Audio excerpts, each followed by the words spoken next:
बाबूला बोलती नाव परशुराम म्हणती हो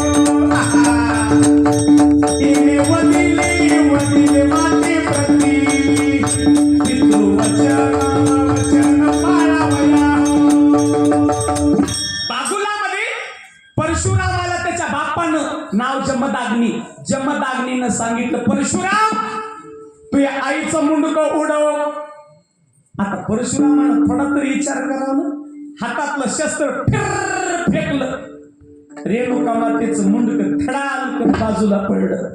परशुरामावर जमदाग्नी प्रसन्न झाले आणि जमदाग्नी म्हणले, परशुराम मी तुमच्यावर प्रसन्न आहे, मागा तुम्हाला काय मागायचंय. तर ते परशुराम होते. परशुराम म्हणले, पप्पा तुमचं मी ऐकलं, तुम्ही म्हणल्यामुळं मी माझ्या आईचं मुंडकं उडवलं. आता एकच मला आशीर्वाद द्या, माझ्या आईचं जसं होतं तसं मुंडकं बसव.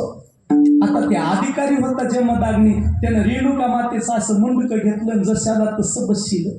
ताकद होती, सामर्थ्य होतं. आता एखाद्या बापाला आईचा जर राग आला तर ते म्हणेन पोराला, पोरा तुझ्या आईचं कोयत्यानं मुंडकं का. पोरग म्हणे राताच्या महाराजांनी सांगितलं ते कोयतं घेऊन आईचं मुंडकं कापीन.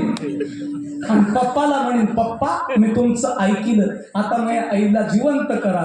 जमत नाही, पोलीस स्टेशन मध्ये जावं लागलं. कसं जमलं. ताकद होती, माणसं एक वचनी होते, एक वचनी माणसं होते, म्हणून प्रत्येक कार्य होत